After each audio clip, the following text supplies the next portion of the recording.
All right, get ready to go on a cosmic journey. We're going to travel 5,500 light years to a stunning stellar nursery, and then we'll bring it all right back home with a super practical guide to the planets you can actually see in your own backyard this April. Let's dive in. You know, everything we see in the night sky, literally everything, is shaped by one simple fact: our perspective. We live inside the Milky Way galaxy. That means our view of the universe is kind of like trying to figure out the blueprint of a skyscraper while you're standing in one of its hallways. So let's start there. Let's tackle that big question: why does the Milky Way just look like a hazy band of light to us, and not that beautiful spiral we see in pictures of, say, the Andromeda Galaxy? This right here is the answer. When you see those amazing photos of other galaxies, you're usually getting that gorgeous face-on view with all the spiral arms on full display.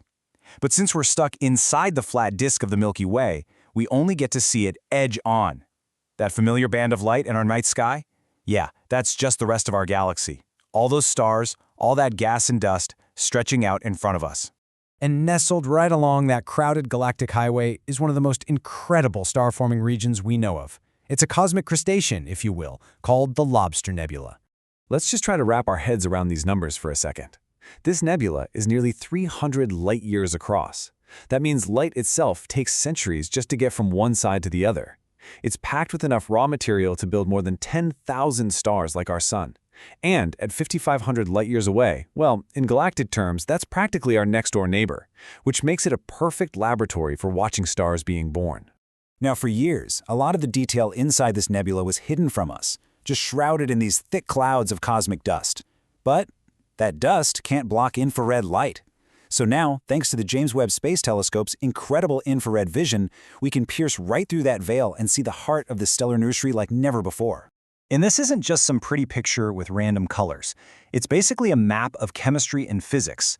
That bluish haze, that's hydrogen gas that's been superheated by brand new stars.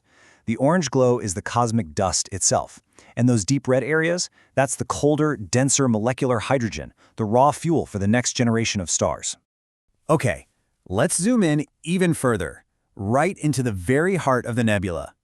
Deep inside, we find this star cluster called Pismis 24, and it's home to some of the absolute most massive and brilliant stars in our entire galaxy. So for years, astronomers were just fascinated by the brightest star in this cluster, Pismis 24-1.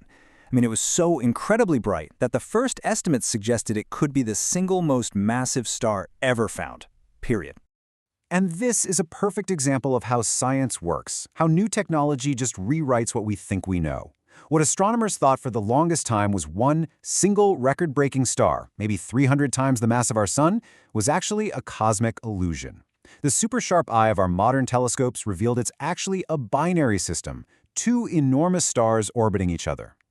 So, okay, it's not one record breaker, but look at this. It's two absolute monsters. One is 74 times the mass of our Sun, the other is 66 times. To put that in perspective, these stars burn so bright and so hot that they'll only live for a few million years before exploding. They are true stellar heavyweights. Stars this massive don't just sit there quietly. They're unbelievably powerful engines. They blast out these fierce streams of particles called stellar winds at millions of miles an hour.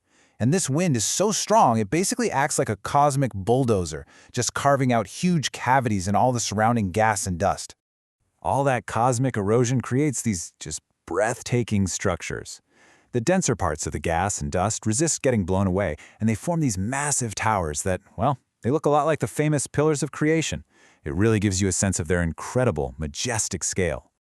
Okay, let's pull back from that chaotic, distant nebula. We're going to zoom all the way back, shifting our focus to the much calmer, much more familiar sights in our own cosmic neighborhood. Yeah, all that intense radiation and those crazy stellar winds in the Lobster Nebula make it a really tough place for planets to form and survive. But lucky for us, the planetary action right here at home is absolutely fantastic this April. So you might want to grab a notepad for this part. Here's your practical, hands-on guide for what to look for in the night sky this April. We have a fantastic lineup this month.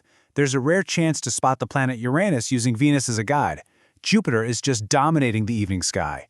We've got a great meteor shower with perfect viewing conditions and a whole trio of planets you can see before dawn.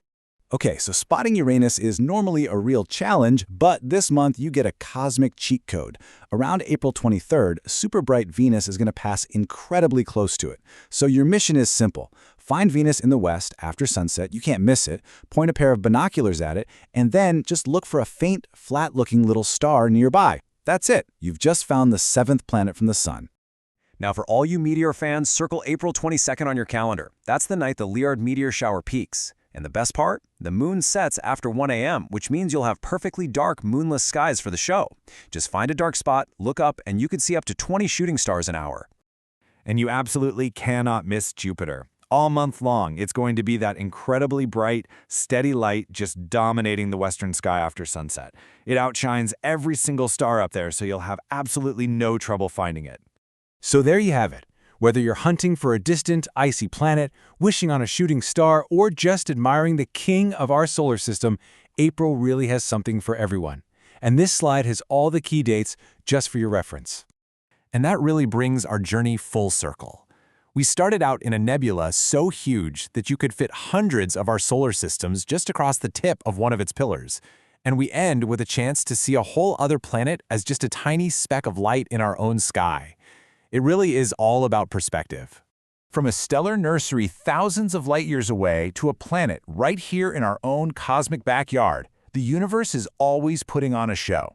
The only question left is, what will you discover when you look up tonight?